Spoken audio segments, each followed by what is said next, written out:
Good morning. It's Sunday, October 18th. We're going to review now the house has been framed in terms of the roof, the trusses, as well as the interior partitions. We're just going to go around and have a look. Everything's tied in. Those are called fascia boards. Those are the tails of the trusses. Okay, here's something interesting. We put this in right away because we'd like power right away for more than just the tools we use. It's to get the air conditioning running. The last thing you want in Florida is obviously a swamp by definition, and the humidity's high. If you don't bring in the wood and the inside and have it air conditioned, it'll start to what's called check on you, it'll twist. So this is important to get this done. We'll have power in here in 10 days. By then we should be in drywall and be able to bring in our trim. So this is a very important thing to put on your schedule. The other thing, I don't know if we pointed this out, do you see that copper wire there? That is connected literally to the footings. The re-rod that we talked about, rebar that's underneath the footings, that's your natural ground.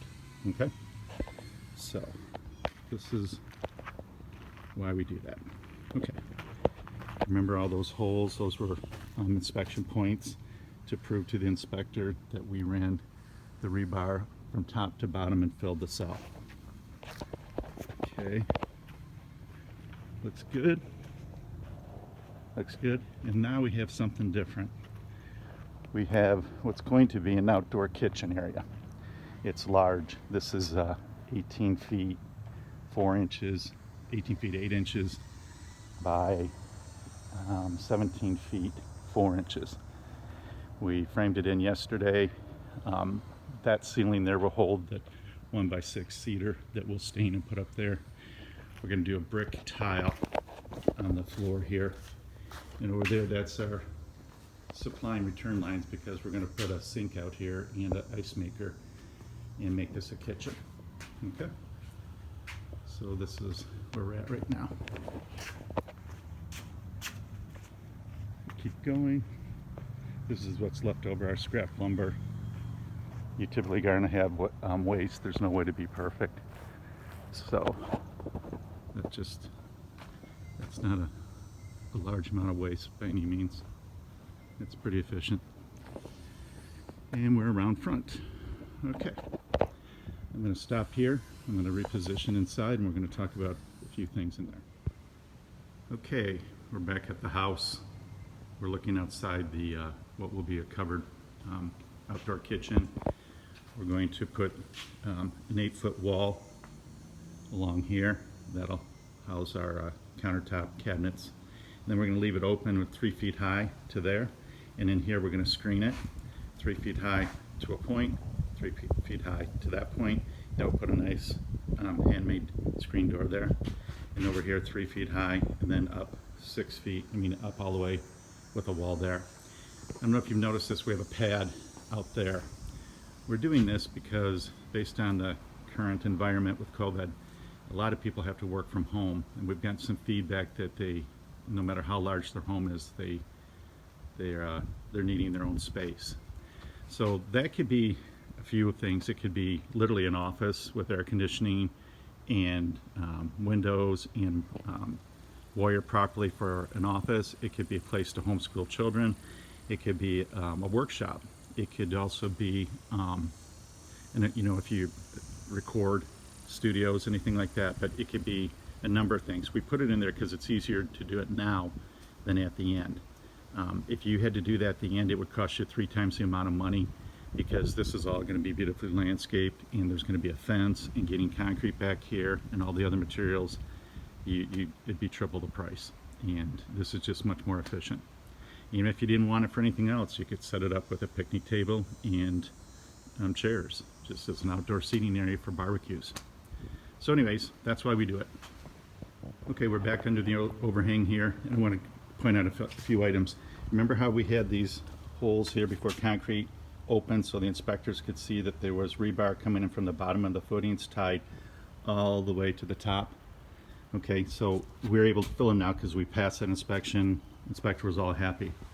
So here we go, similar situation here. We have columns, and those columns have what's inside of them about a foot down. They're embedded in concrete, and they are used to strap the microlam, that's called a microlam or LVL, to the footings all the way down. And then those microlams have straps to show they tie into the trusses, right? All that'll be good. Inspector will be fine with it. What we have up here, though, is we have two columns, and it's not a big deal, but you know, stuff you have to catch if you want to pass first time. Is these are the same columns essentially, except the framers did a good job, but they didn't cut open inspection holes, much like those inspection holes we keep talking about. So the inspector can see that again, those straps are there. They're strapped to the trusses and the microlams, and they're holes as well. As soon as they're done, we can fill those. That's not a problem. But just some minor things you want to pay attention to when you're building a home. Okay. As we said, we want to get into the house now, and you can see it's framed. The interior partitions. If you remember, prior to this, there were none of these, and the house didn't fall down. The trusses stood. That's because none of these walls are needed. Structurally, we design our homes that way because, you know, times change. You know, a long time ago, everyone wanted compartmentalized rooms. Now they want open. Maybe 20 years from now, they'll want it all be compartmentalized. They could remove every single partition in this home, and it would not be a problem. The trusses would stay up there, the walls would be fine, the windows would stay put, and they'd be able to remodel easily. So that's why we build them and design them this way. All the loads are carried to the outside walls, okay, with trusses. Oh, there's something. So these are trusses, and they are engineered, and they're used to carry loads to the outside primarily over long spans, and they're cost effective as well because, well, they don't have to think. The framers can just put them up. So we did something different out here. These are called rafters. We had to cut those. Those are called jacks, and that's a ridge board up there. So we framed this ourselves. We just wanted it for a different effect. In the event that we make it a higher ceiling, we didn't know what we wanted. The next house I might do trusses because now we've kind of done it and we've seen how we want it to be. These will be used to run a 1x6 cedar this way. They'll go like that. This will be stained cedar when it's all done. And then this big ceiling fan will be there. We'll put some nice LED lights all around the perimeter and finish it that way. But I wanted to let you know that there is a difference. Those are, again, rafters done on the job site.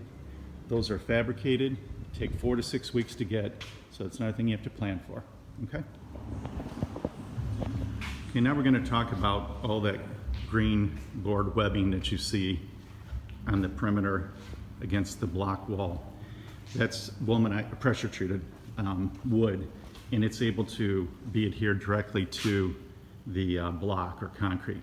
The white board, the normal pine, the alkaline base of the concrete will eventually eat away if you use this along the bottom. So we use pressure treated there as well.